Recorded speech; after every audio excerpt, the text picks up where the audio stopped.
다시. 조금 더 멀리 쓰라고. 네, 오케이. 죄송하지만 내가 필요한 공간은 여기였는데 여기만 딱 빼고 지워줬네. 필기만 지워. 응? 필기만 지우는 줄 알았어. 아니 나는 내가 촬영과 동시에 필기를 같이 좀 보여줄 필요가 있어가지고. 하지만 잘했어. 고마워. 네, 여러분 반갑습니다. 캠브리지 동아시아사 시간이 돌아왔습니다. 네, 고맙습니다. 자, 우리 지금 10단원에서 뭐에 대해서 배우고 있냐면요, 임진왜란과 병자호란 이후에 그리고 신항로 개척 이후에 동아시아 각국에서 전개되었던 경제적, 사회적, 문화적 변화에 대해서 살펴보고 있는 중입니다. 자, 어떠한 변화가 있었다라고 이야기를 했느냐? 지난 시간에 이런 거 배웠어요. 동아시아 3국의 경우에는 이 시기에 농업 생산력이 향상됩니다. 그죠?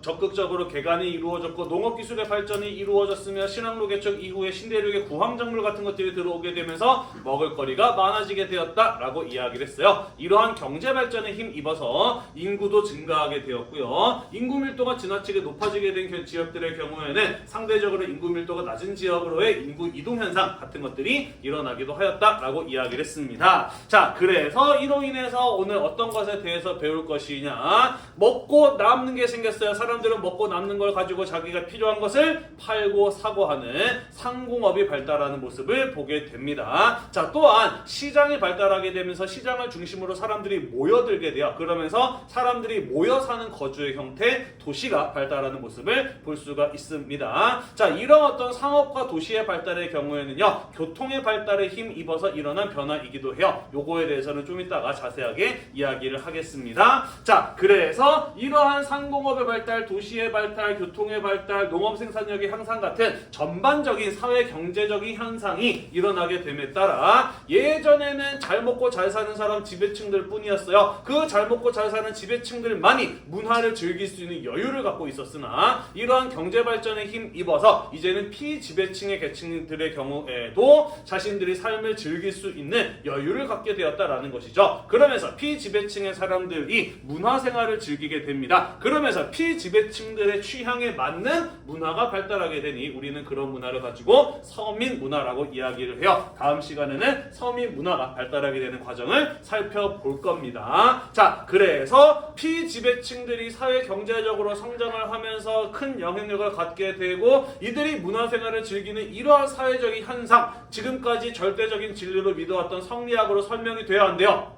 안 돼요. 지금까지 절대적인 진리를 믿어왔던 성리학으로 이로 인해서 나타나는 여러 가지 사회적인 현상들에 대한 문제점들 해결하는 데 도움이 성리학이 안 돼요. 그러다 보니까 성리학 뭔가 문제 있는 거 아니야? 성리학이 아닌 다른 사상과 학문을 통해서 이런 사회적인 현상을 설명하고 또 문제를 해결하는 접근이 이루어지게 됩니다. 그러면서 성리학적인 사고로부터 벗어나려는 움직임이 사상적으로 문화적으로 일어나게 되는데 다다음 시간에는 이 내용까지 마저 이어서 살펴보도록 하겠습니다. 준비됐나요?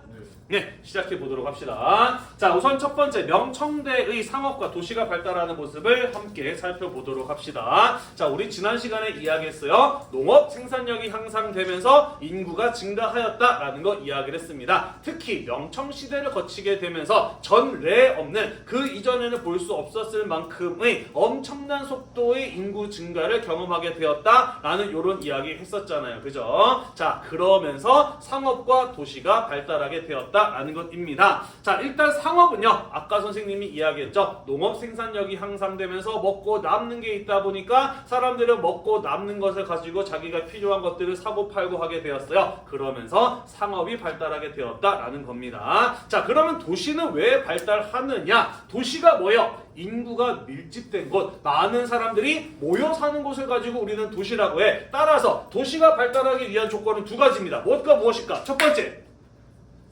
많은 사람이 모여 살려면 첫 번째 사람이 땅도 있어야 되지만 도시가 형성되려면 일단은 도시란 많은 사람이 모여 사는 곳이에요. 따라서 도시가 성장하기 위해서는 첫 번째 인구가 많아야 되고 두 번째 그 많아진 인구를 그렇죠. 모여 살게 만들 수 있는 무언가가 있어야 된다라는 거죠. 이해가 되시나요? 자, 그것은 바로 무엇이었냐면은 상업의 발달이었다라는 것이에요. 상업이 발달하면서 사람들이 시장으로 물건을 사고 팔기 위해서 모여들게 되겠죠. 그러면서 시장을 중심으로 도시가 발전하는 모습을 볼 수가 있었다라는 것입니다. 이해가 되나요? 네, 근데 상업이란 무엇이냐? 상업은 사실 이 지역의 풍족한 물자를 그것이 부족한 지역으로 옮겨서 값을 더 붙여서 파는 거 아니에요, 그죠? 예를 들자면은 물고기는 바닷가에서 흔해 빠졌지만은 내륙 지역에 사는 사람들은 그것을 구하기가 어렵기 때문에 바닷가에서 잡은 물고기를 내륙으로 옮겨서 값을 더 붙여서 파는 게 상업 아니야, 그지? 따라서 상업이 발달하기 위한 전제 조건 중에 하나가 뭐냐면은 교통이 편리해야 된다라는 거예요. 이해가 되시나요? 네. 그래서 교통이 편리해지게 되면서 상업이 발달하고 시장을 중심으로 사람들이 모여들게 되면서 도시가 발달하는 이런 모습을 볼 수 있었다라는 거예요. 이해되시죠? 사실 그런데 반대의 설명도 가능해요. 사람들이 도시에 많이 모여 살다 보니까 도시에 사는 사람들이 먹고 사는데 필요한 물건들을 공급해 줘야 됩니다. 그러면서 교통이 발달하기도 하고요. 또는 상업이 발달하기도 하는 것이죠. 이해가 되나요? 네, 다시 말해서 상업이 발달하면서 도시가 발달하고 도시가 발달하면서 상업이 발달하고 교통이 발달하면서 상업이 발달하고 교통이 발달하면서 도시가 발달하고 도시가 발달하면서 교통이 발달한다. 이 교통과 상업과 도시는 서로 영향을 주면서 함께 발달하는 특징을 가지고 있다라는 거예요. 이해가 되시나요? 자, 그러면 명청시대에는 어떻게 해서 상업과 도시가 발달하게 되는지 그 과정을 함께 살펴보도록 하겠습니다. 자, 설명 먼저 읽어볼게요. 창장강 유역은 농업 생산의 중심지였습니다. 베이징은 중국의 수도로서 정치 군사의 중심지여서 인구 100만 명이 넘는 최대의 소비도시, 가장 많은 소비자가 사는 도시가 베이징이었다. 그래서 강남에서 대운하를 통해서 베이징으로 매년마다 많은 쌀이 운송이 되었는데 그 규모가 1년에 400만 석 이상이었다. 대략 57만 톤 이상이었다라는 거예요. 그래서 수상교통이 발달하게 되면서 그 발달한 수상교통을 따라서 면직물, 견직물, 생사, 목재, 콩과 같은 상품들이 전국적으로 유통이 되었고 신항로 개척 이후에 유럽 상인들이 많은 차와 도자기 같은 것들을 사가게 되면서 수출품의 생산과 판매도 증가하게 됨에 따라 청나라는 18세기에 가게 되면서 그 이전에는 사례를 찾아볼 수 없을 만큼의 엄청난 경제적 번영을 누리게 되었다라는 것이에요. 대략 그렇구나 하는 게 이해가 되죠. 하지만 우리 이 부분 조금 자세하게 살펴볼 필요가 있기 때문에 선생님이 칠판에다가 오랜만에 필기를 가면서 설명을 좀 해보도록 할게요. 자, 선생님이 포스트잇 나눠줬죠? 여러분들도 필요하신 분들 여기 나와 있는 설명을 같이 한번 그려가면서 함께 이해를 하면 좋을 것 같습니다. 자, 선생님이 굉장히 초반에 강조했었는데 동아시아사를 이해함에 있어서 제일 중요한 강은 무슨 강이라 그랬나요?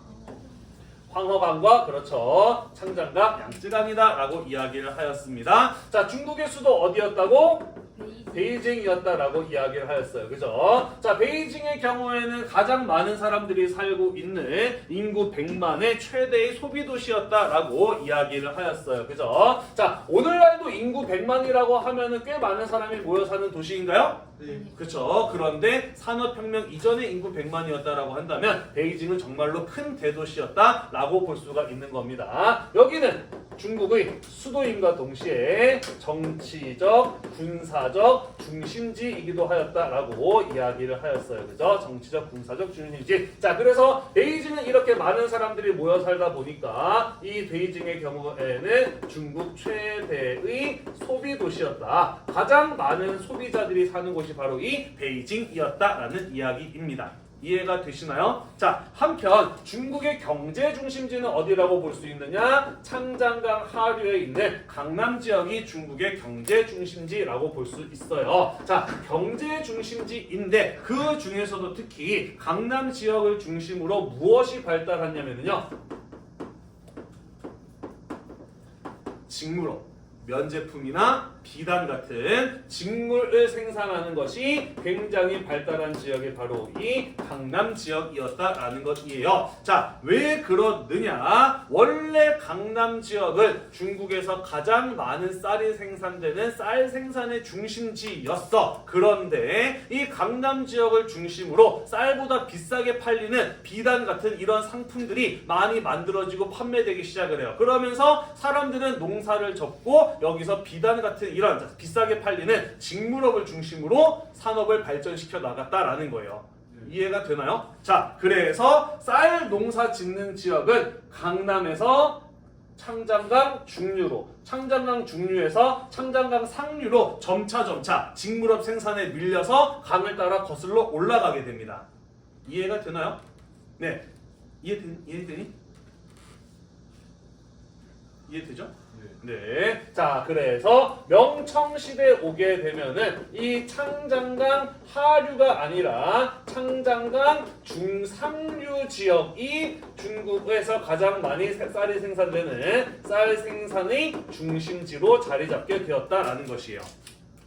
자, 원래는 강남 지역이 쌀 생산의 중심지였는데 강남 지역의 이 직물업이 발전을 하게 됨에 따라 쌀 생산의 중심지는 점차 창장강 중상류로 타고 올라가게 되면서 명청시대에 가게 되면 창장강 중상류가 쌀 생산의 중심지가 되었다라는 거예요. 이해가 되나요? 네. 다시 말해서 쌀이 가장 많이 생산되는 지역은 창장강 중상류 지역인데 쌀을 먹어야 될 사람들이 가장 많이 사는 곳은 어디였다? 베이징이었다라는 겁니다. 따라서 쌀을 창장강 중상류에서 어디로? 베이징으로 운반할 필요가 있겠죠. 그죠? 자, 다만 쌀을 운반하는 일은 쉬운 일일까요? 어려운 일일까요? 어려워요. 왜? 쌀이 어떻기 때문이야? 무거워요. 쌀포대 들어봤나요? 네, 들어본 사람 알 거예요. 꽤나 무겁습니다. 선생님 군대 동기 중에서 쌀집 아들이 있었어요. 이 친구도 휴가 나갈 때 빈손으로 나가서 굉장히 풍요롭게 휴가를 즐기고 오더라고. 넌 돈이 어디서 나서 그렇게 휴가를 재밌게 즐기다 왔니라고 물어보니까 이렇게 이야기를 하더라고요. 아버지 가게에 가가지고 쌀포대 하나를 들쳐업고 가가지고 술집에 가서 사장님이랑 쇼부를 봐서 이 쌀포대 하나에 술 얼마 주실 거야 라고 협상을 한 다음에 그것을 통해서 아주 맛있는 거 많이 먹고 왔다라는 이런 얘기를 하더라고요. 아, 그랬구나, 부럽다라고 한 다음에 그 다음번에 또 그 친구가 휴가를 나갔는데 이번에는 굉장히 좀 초췌한 상태로 돌아왔어. 너 이번에는 왜 쌀 못 팔았니? 라고 물어봤더니 뭐라고 했느냐? 아버지께서 화가 나가지고 쌀포대를 40kg짜리로 바꿔버리는 바람에 도저히 들쓸 수가 없어가지고 이번에는 그냥 별로 재밌게 못 놀다 왔다라고 이렇게 이야기를 하더라고요. 쌀처럼 무거운 상품을 효과적으로 운반할 수 있는 운송수단, 당시에는 뭐밖에 없었을까? 기차가 벌써 있진 않죠. 말도 사실은 한 번에 실어 나를 수 있는 쌀의 양은 얼마 되지 않지. 뭘까? 그렇죠. 배예요. 그죠. 사실 배를 이용해서 쌀을 운반하는 게 사실 거의 유일한 대규모의 운송수단이었다라는 것이죠. 자, 그래서 쌀이 어떻게 운송되었느냐? 창장강 중상류에서 강남까지는 창장강을 따라 쌀이 운송이 되는 겁니다. 이해가 되시죠? 자, 그리고 여기서 이제 베이징으로 운송을 해야 되는데 문제는 중국의 강들은 대부분 서에서 동으로 흐른단 말이야. 하지만 이 문제를 해결하기 위해서 수나라 때 만들어진 거 있었습니다. 뭐였나요? 뭐였지? 대운하였어요. 그죠? 자, 그래서 창장강 중상류에서 강남 지역으로 운송된 쌀은 대운하를 통해서 베이징으로 운송되었다라는 것입니다. 요거 말고도 배를 통해서 운반할 수 있는 방법 하나 더 있어요. 뭘까요? 바닷가를 따라서 배를 가지고 운반하는 거죠. 바닷가를 따라가는 뱃길, 우리는 그걸 뭐라고 부르냐면은 연안항로라고 이야기를 해요. 자, 그래서 이 창장강 중상류에서 생산된 쌀이 강남을 거쳐서 대운하나 연안항로로 베이징으로 운반이 되었는데 그것이 매년마다 얼마 정도? 한 400만 석 정도 되는 엄청나게 많은 양, 오늘날의 단위로 환산하자면 57만 톤 이상이 되는 어마어마하게 많은 양이 어쩌다 한 번도 아니고 매년마다 운송이 되었다라는 것이에요. 이해가 되나요? 네, 그러다 보니 물길을 따라서 상품을 운송하는 무엇이 발달한다? 수상 교통망이 이것을 따라서 발달하게 되는 모습을 볼 수가 있었다라는 것이에요. 수상교통망이 이를 따라 발달하게 되었다라는 겁니다. 대충 이해가 되십니까? 이해되시죠? 네. 자, 그래서 대운하를 통해서 베이징으로 쌀을 운송을 하는 과정에서 수상교통망이 발달하게 되었다. 그리고 이렇게 발달한 수상교통망을 따라서 쌀뿐만 아니라 강남에서 생산되었던 면직물, 비단, 비단실, 목재, 콩, 소금 같은 것들이 전국적으로 유통이 될 수 있었다라는 것이에요. 이해가 되시죠? 뿐만 아니라 신항로 개척 이후에 많은 중국 사람들이 강남에서 생산되는 차, 도자기, 비단 같은 것들을 사갔어요. 그러면서 국내적으로도 상업이 발달하고 국외적으로도 상업이 발달하면서 18세기의 청나라는 그 이전에는 찾아볼 수 없을 만큼의 엄청난 경제적 번영을 이루었다라는 설명이 이 페이지의 내용이 되겠습니다. 이해되시나요? 네. 자, 그래서 18세기 수저우의 모습을 그린 성세자생도라는 그림인데요. 자세히 보시면 수많은 사람들이 바닷가 그리고 강물을 따라서 배를 타고 이동을 하면서 활발하게 상업 활동을 하는 모습이 그려져 있는 것을 볼 수가 있습니다. 모의고사에도 출제된 적이 있어요. 이런 그림을 보면은 무엇을 이해하면 된다? 18세기 청나라의 경제적 번영을 떠올리면 된다라는 거예요. 강남의 대표적인 상업도시였던 수저우의 번영을 그린 그림입니다. 이해가 되시나요? 넘어갈게요. 자, 그래서 이렇게 상업이 발달하게 되면서 산시상인이나 휘저우상인처럼 전국적으로 활동하는 상인들이 나타나기도 하였다라는 겁니다. 산시상인, 휘저우상인, 명청대를 대표하는 양대 상업 세력이에요. 오늘날로 치자면 전국적인 유통망을 가진 쿠팡이랄까? 그런 대기업과도 같은 상인 집단이 바로 이들 산시상인, 휘저우상인이었다라고 보시면 되겠습니다. 조금 자세하게 설명하자면 잠깐 앞으로 갔다가 다시 돌아올게요. 산시상인의 경우에는 옛날 한나라, 당나라 때 수도였던 시안, 산시성을 중심으로 활동했던 사람이에요. 여기는 교통이 무척이나 편리한 지역이었거든. 그래서 활발한 교통을 통해서 이 편리한 교통을 이용해서 전국적으로 상업 활동을 하였던 사람들이고요. 휘저우 상인이라고 하는 사람은 여기 안휘성이라는 곳을 중심으로 활동했던 사람들입니다. 그래서 이러한 사람들이 전국적으로 활동하면서 주로 강남에서 생산되었던 소금이라든지 면화, 차, 쌀, 목재, 비단실, 면직물, 비단 같은 것들을 팔아서 막대한 이익을 챙겼던 명청시대를 대표하는 상인들이었다라는 거예요. 이해가 되시나요?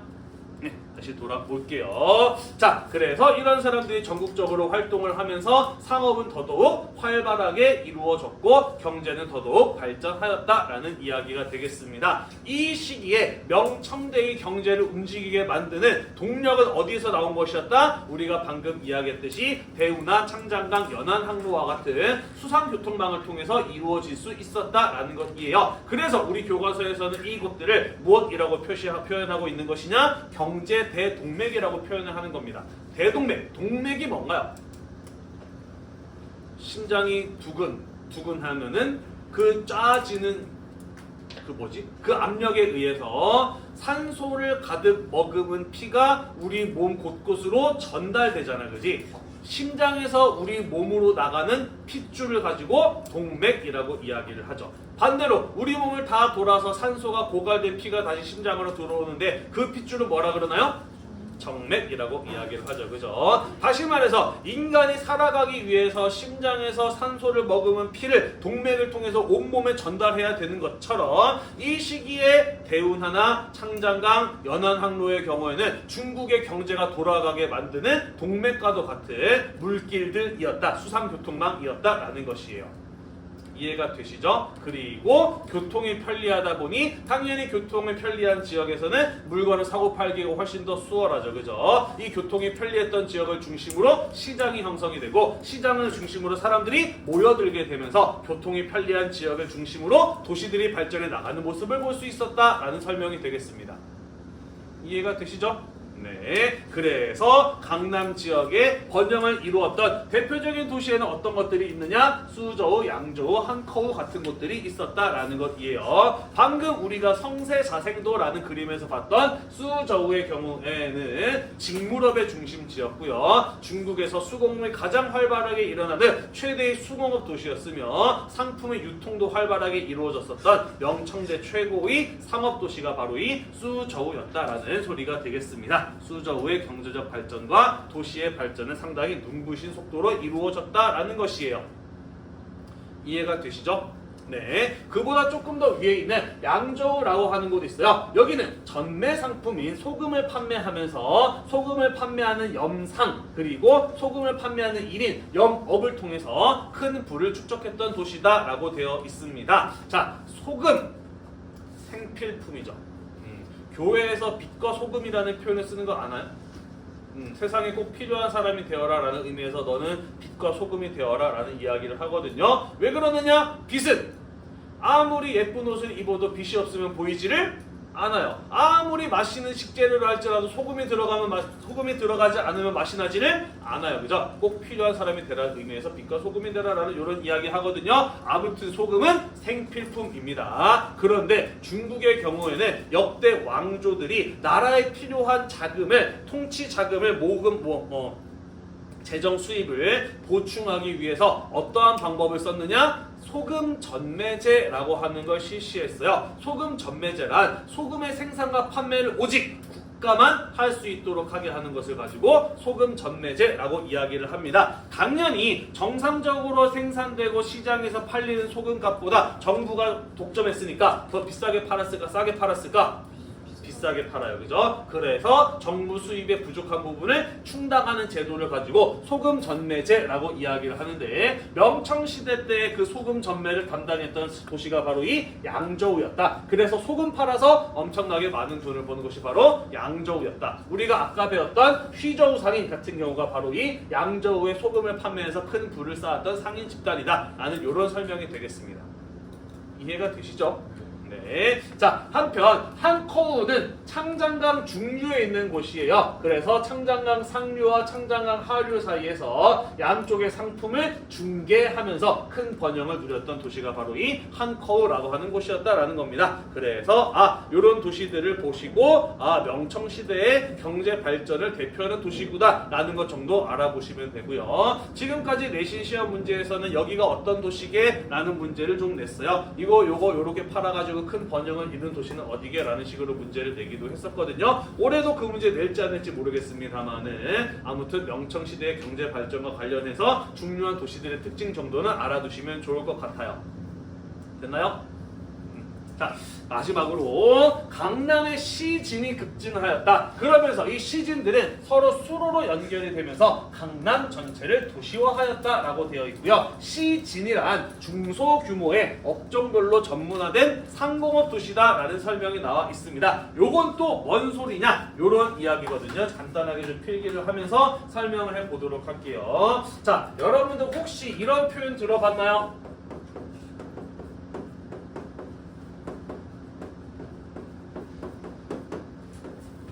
메트로폴리스라는 용어 들어봤나요? 못 들어봤어요. 들어봤어요? 봤어요. 네, 메트로는 뭔가요? 광역의. 메트로 비슷한데요. 지하철이에요. 폴리스는 도시라는 뜻을 가지고 있습니다. 메트로폴리스란 지하철로 연결된 거대한 도시를 말해요. 다른 말로는 메가폴리스라고도 이야기를 합니다. 어렵지 않아요? 수도권 생각하면 됩니다. 자, 서울을 중심으로 많은 도시들이 뭘로 연결되어 있어요? 지하철, 고속도로, 버스 노선 같은 것들로 연결이 되어 있어요. 그죠? 그렇지 않나요? 네. 그죠? 그래서 오산에서 서울로 출퇴근하는 사람, 수원에서 서울로 출퇴근하는 사람, 성남에서, 남양주에서, 구리에서, 의정부에서, 일산에서, 인천에서 서울로 출퇴근하는 사람들이 있어요. 그죠? 왜 이런 일이 벌어졌어요? 서울이 너무 인구가 많이 밀집되다 보니까 땅값이 비싸졌고 서울에서 이식장 생활하는 사람들이 서울에 집을 구하지 못하다 보니까 서울과 가까운 도시에 집을 구했어요. 그래서 그들을 연결시켜주는 교통망 같은 것들이 발달하게 된 거 아닙니까? 네. 그러면서 서울과 연결되는 이 도시들 사이끼리도 버스 노선이라든지 고속도로라든지 지하철 같은 것들로 연결이 되면서 서울뿐만 아니라 여기서 여기 왔다 갔다 하는 이런 사람들도 나타나게 돼요. 그죠? 그래서 원래는 각각 별개의 도시였던 곳들이 지하철 같은 교통망을 통해서 서로 어떻게 된 거예요? 연결됐어요. 그러면서 수도권 전체가 마치 하나의 거대한 도시처럼 변해버리고 말았어. 그렇지 않나요? 네. 네, 우리는 이런 걸 가지고 뭐라고 이야기를 한다? 메트로폴리스라고 이야기를 한다라는 거예요. 이해가 되시죠? 자, 여기서 말하는 시진이란 선생님 방금 이야기했습니다. 중소규모의 업종별로 전문화된 상공업 도시라고 이야기를 했어요. 우리가 방금 이야기했던 것처럼 명청시대의 상공업이 발달하게 되면서 강남의 어떤 도시들의 경우에는 이제 자기들이 가장 잘 만들 수 있는 것만 집중적으로 만들기 시작을 했어. 왜? 그게 제일 돈이 되니까. 나머지 자기들이 필요한 거 어떻게 하면 돼? 그죠? 자기 도시에서 가장 잘 만들 수 있는 거 판 다음에 필요한 거는 사서 쓰면 돼, 그지? 자, 따라서 이 업종별로 전문화된 중소도시에서 만들어진 상품이 팔리고 이 도시에 사는 사람들이 필요한 물건을 사기 위해서는 뭐가 편리해야 됩니까? 교통이 편리해야 될 거 아니에요, 그죠? 그래서 업종별로 전문화된 상공업 도시 시진 인구 한 10,000명에서 50,000명 정도가 되는 도시였는데 이 시진들끼리 서로 물건을 사고 팔기 위해서 무엇으로 연결이 되었다? 수로, 물길로 연결이 되었다라는 것이에요. 이해되시나요?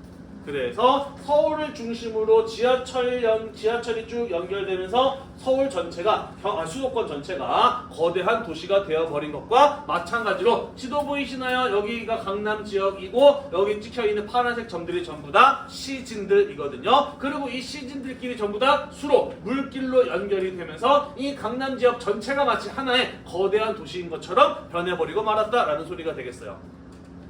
이해가 되시나요? 이해되죠? 네, 이해됐죠? 자, 이 메트로폴리스 현상은요, 도시가 발전할 수 있는 최후의 단계예요. 가장 도시가 발달했을 때 이런 현상이 나타나게 되는 것이거든요. 그런데 이러한 현상이 명청시대의 강남 지역을 중심으로 나타났다는 것, 그 시기에 이 중국에서의 도시의 발달이 얼마나 빨랐는가, 얼마나 수준 높았는가를 알 수 있는 현상이다라는 것이에요. 이해가 되시나요? 네, 그래서 우리 이렇게 해서 명청시대의 상업과 도시가 발달해가는 과정을 쭉 한번 살펴보았습니다. 넘어갈까요? 네, 넘어가도록 하겠습니다.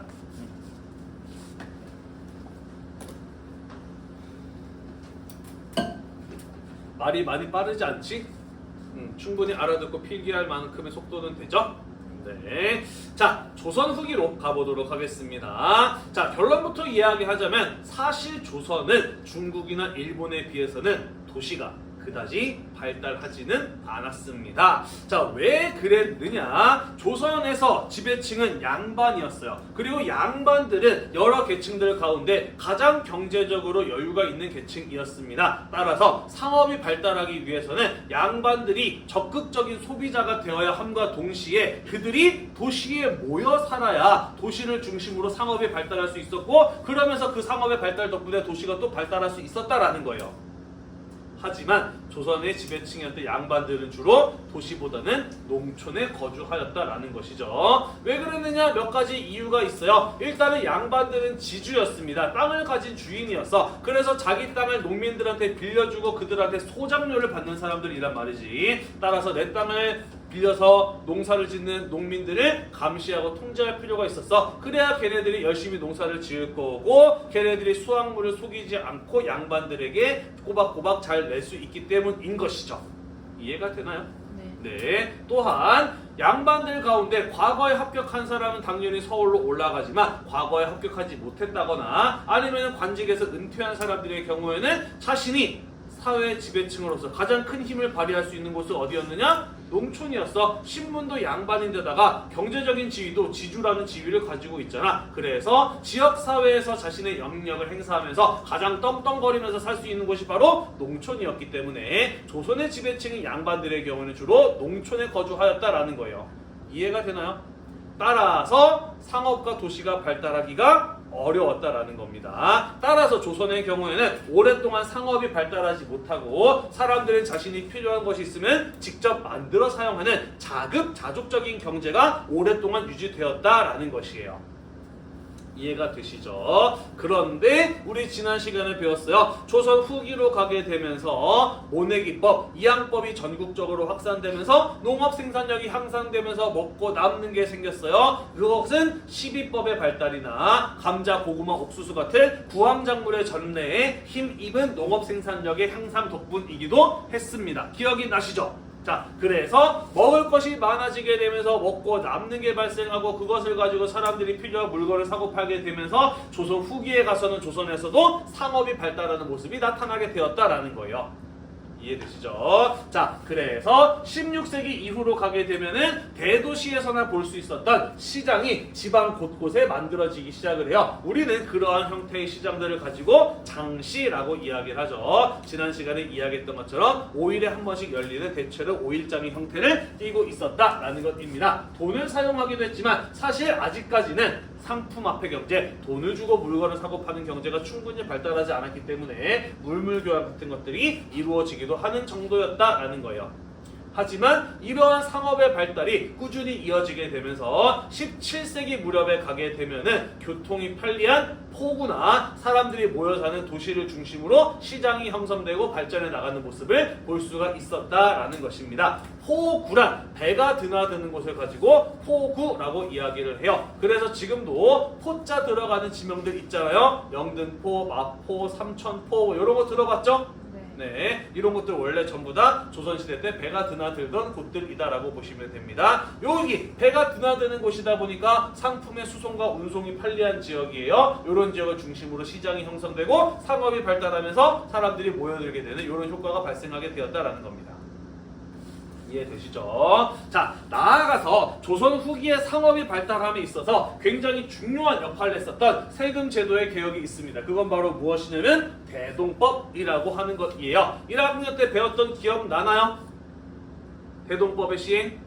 네, 대동법의 시행은 동아시아사에서도 중요하니까 좀 자세하게 이야기를 보도록 할게요. 자, 대동법이란 조선의 세금 제도 가운데 공납이라고 하는 세금 제도에 대해서 실시된 개혁이 바로 대동법이었습니다. 공납이란 어떤 세금이었느냐? 집집마다 농민 백성들은 나라에다가 내야 할 지역 특산물, 그 지역에서 특별하게 생산되는 토산물 이런 것들을 가져다가 바쳐야 되는 세금이 바로 공납이라고 하는 것이었어요. 지역에 따라서 뭐 약초라든지 생선이라든지 과일이라든지 이런 것들이 나라에 바쳐야 되는 특산물들이었다라는 것이죠. 이해가 되시죠?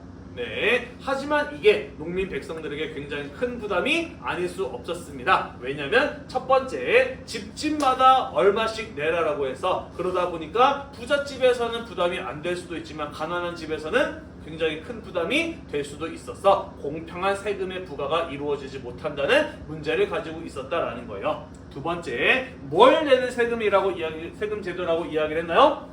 토산물, 특산물을 내는 것이다 라고 이야기를 했어. 그지? 자, 그래서 조선의 농민 백성들의 경우에는 농사 짓는 것 외에 농사 짓다가 말고 나라에다가 내야 될 토산물을 구하러 다녀야만 했다라는 건데 사실 이것도 꽤나 큰 부담이 아닐 수가 없었다라는 것이에요. 특히 행정적인 오류 등으로 인해서 그 지역에서 생산되지 않는 것을 토산물로 내야 되는 경우들도 있어서 예를 들자면 산골짜기 마을에 전혀 날 리가 없는 전복, 바닷가에서 나는 전복 같은 것들을 내야 되는 이런 어처구니 없는 일이 벌어지기도 하였다라는 거예요. 이해가 되시나요? 네. 그래서 농민들이 공납 제도에서 토산물을 내기 워낙 어려워하다 보니까 또 이것을 이용해서 돈벌이를 하는 나쁜 놈들이 나타나기도 해요. 어떤 사람들이냐? 바로 서리라고 하는 중간 관리들입니다. 자, 이 사람은 농민들로부터 토산물을 걷어서 나라에 납부하는 역할을 하는 중간 관리이거든요. 이 서리가 나타나서 어떤 짓을 벌이느냐? 너네 마을에 전복 나지도 않는데 구하다가 나라에 바치는 거 되게 힘들지? 걱정하지 마. 내가 전복 구해서 먼저 나라에다가 낼게. 너네는 나한테 그 대가만 주면 돼 라고 하는 거예요. 이게 왜 문제지? 한 개에 2-3천 원 하는 전복을 농민들한테는 받아낼 때 얼마씩 받을까? 10,000원, 20,000원씩 받는 거예요. 그죠? 그래서 그 중간에 이익을 얘네들이 빼먹는 농민들을 착취하는 문제가 바로 방납의 폐단이라고 하는 이 공납제도의 심각한 문제였던 것이에요. 이해가 되시죠? 자, 그래서 이 문제를 해결하기 위해서 시행된 법이 바로 대동법이라고 하는 세금제도의 개혁이었다라는 것입니다. 문제는 두 가지였어요. 농민들이 일상적으로 사용하지 않는 특별한 것들을 구해서 내라고 하는 게 첫 번째 문제였습니다. 그래서 대동법에서는 토산물 대신에 농민들이 일상적으로 사용하는 쌀이나 옷감, 동전 같은 것들을 내게 한 겁니다. 이제 굳이 뭔가를 새롭게 구하러 돌아다닐 필요가 없게 되었다라는 거예요. 방담의 폐단 같은 것들도 사라지게 되었다라는 거죠. 이해되시죠? 두 번째, 재산 수준을 고려하지 않고 집집마다 똑같은 양을 내라고 하는 게 부담이었어. 그래서 이제는 집집마다가 아니라 땅을 얼만큼 가지고 있느냐를 가지고 세금을 부과하는 기준으로 새롭게 만들었다라는 것이죠. 그래서 땅을 많이 가진 사람들은 세금을 많이 내게, 땅이 없거나 땅이 적은 사람들의 경우는 세금을 내지 않거나 적게 낼 수 있도록 바꾼 게 바로 이 대동법이었다라는 것이에요. 이해되나요? 네. 자, 그런데 이 대동법이 시행이 된 것과 조선 후기에 돈을 주고 물건을 사고 파는 상품화폐 경제가 발달하는 것과는 무슨 관계가 있느냐? 자, 봅시다. 예전에는 전복을 다 직접 걷었는데 이제는 전복 대신에 쌀이나 옷감이나 동전을 농민들에게 걷는다라고 해서, 그러면 임금님이 전복 먹고 싶으면 어떻게 해야 될까? 백성들이 바치지 않으니까 사서 먹어야 될 거 아니에요, 그죠? 하지만 임금님 직접 시장에 나가서 살 수는 없는 노릇이에요. 자, 그래서 어떤 식으로 바뀌게 되었느냐? 대동법 시행 이후에는요. 자, 백성들이 쌀이나 옷감이나 돈을 토산물 대신에 세금으로 내면은 선해청이라고 하는 곳에서 국가에 고용된 상인인 공인이라는 사람한테 쌀이랑 옷감이랑 돈을 주는 겁니다. 그리고 시장에 가서 이거 사와라고 하는 거예요. 그러면 공인이라고 하는 상인이 시장에 가서 나라에서 필요로 하는 물품을 사다가 선해청이라고 하는 곳에다가 바치는 겁니다. 이해가 되나요?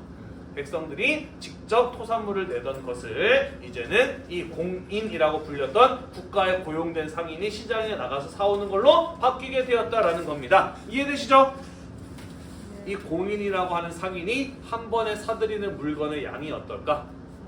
많아요. 그죠? 국가에서 필요로 하는 물건을 한꺼번에 사들이다 보니까 엄청난 구매력을 가진 소비자가 시장에 나타나는 효과를 보였다는 겁니다. 엄청난 구매력을 가진 소비자가 나타났어. 시장에서 물건을 많이 사는 사람이 나타났어. 그러니까 당연히 시장에 어떤 사람도 나타나겠어. 물건을 많이 팔려는 사람, 물건을 많이 만들려는 사람도 나타나게 되겠죠. 그죠? 그래서 이 대동법의 시행은 돈을 주고 물건을 사고 파는 상품화폐 경제가 발달하게 되는데 굉장히 중요한 영향을 미쳤다라는 것이에요.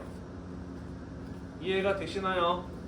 네. 다만 대동법의 시행은 꽤나 오랜 시간이 걸렸습니다. 광해군에서 숙종 사이 꽤나 오랜 시간이 걸렸어요. 왜 그랬을까? 한 100년 넘게 걸렸는데, 전국적인 시행에. 응? 전쟁? 또 불만이 많았어. 누가? 양반들이. 왜? 그렇지. 땅을 많이 가지고 있는 양반들은 세금을 더 많이 내야 되는 세금 제도의 개혁이다 보니까 조금 불만이 많아서 전국적인 시행에 꽤 오랜 시간이 걸리긴 했어요. 넘어갈까요?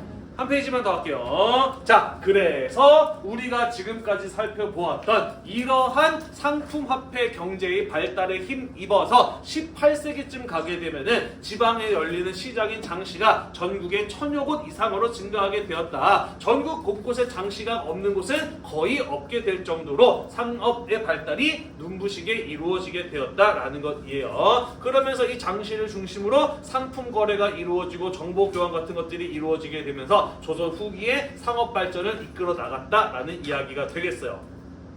이해되시죠? 자, 요렇게 조선의 상업이 발달을 하게 되면서 전국적으로 활동하는 거상, 큰 규모의 상인들도 등장을 하게 되었다라는 것이에요. 한강을 중심으로 운송업을 통해서 큰 돈을 벌었던 경강상인, 인삼을 재배해서 판매하면서 큰 돈을 벌었던 개성의 상인 송상, 동래, 부산에서 활동하면서 일본과의 무역으로 큰 돈을 벌었던 내상, 의주, 중국과의 무역을 통해서 큰 돈을 벌었던 만상 같은 상인들이 조선 후기를 대표하는 거상들이었다라는 것이에요.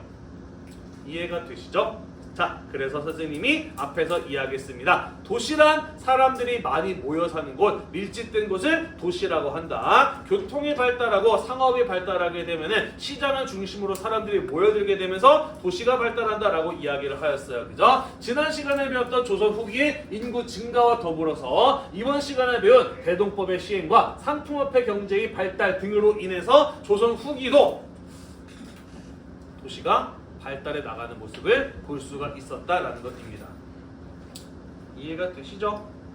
네. 자, 그 중에서도 특히 어느 곳의 도시화가 빠르게 진행되는 모습을 볼 수 있었느냐? 역시나 수도였던 한양이었다라는 것이죠. 서울, 한성, 한양 모두 다 같은 곳을 지칭하는 것이죠. 여기는 조선시대 때의 수도였을 뿐만 아니라 경제 상업의 중심지였기 때문에 외부에서 많은 인구가 유입되면서 18세기 가게 되면은 인구 20만에서 30만 명 정도가 모여 사는 한반도 최대의 도시로 발전하는 모습을 볼 수가 있었다라는 것이죠. 특히 교통이 편리하면 시장이 발달하고 사람이 모여든다라고 이야기를 했어요. 그죠? 이 한강이 지나가는 서울, 한강변에 있는 마포 같은 곳들에서 수상 교통의 중심지가 형성되면서 여기를 중심으로 사람들이 시장 생활을 하면서 모여 사는 집중적으로 거주하는 이런 모습을 볼 수가 있었다라는 것입니다. 이해가 되시죠? 다만 한양이나 개성이나 평양처럼 원래 컸던 도시들을 빼면 나머지 지역에서의 도시화, 도시가 발전해 나가는 모습은 그다지 눈에 띄지 않았다라는 것입니다. 중국이나 일본에 비해서 조선에서는 도시가 발달하는 모습이 그다지 강하지 못했다라는 것이에요. 왜냐? 여전히 농업 중심의 경제 구조를 가지고 있었고 거기에 살고 있는 그 농업 중심의 경제 구조의 최상위층에 있는 양반 지배층들의 경우에는 지주로서 여전히 어디에 살기를 선호했기 때문에 어디에 살기를 선호했기 때문에 농촌에 살기를 선호하였기 때문에 이 지배층들이 도시로 모여 살아야 도시가 빠른 속도로 발전하는데 조선에서는 그러한 도시의 발전의 모습이 중국이나 일본에 비해서는 상대적으로 약했다라는 이야기가 되겠어요. 이해가 되시죠? 자, 그래서 우리 이번 시간에 중국과 중국의 명청시대와 조선 후기의 상업과 도시가 발달해가는 모습을 쭉 한번 이야기해 보았습니다. 일본 에도마쿠 시기의 상업과 도시의 발달에 대해서 이야기를 해야 되는데 시간이 부족하니까 그 부분에 대해서는 다음 시간에 마저 이어서 살펴보도록 하겠습니다. 오늘도 공부하느라고 대단히 고생이 많으셨고요. 이 수업 영상이 여러분들의 공부에 도움이 되셨다면 구독과 좋아요 잊지 말고 눌러주세요. 수고했습니다.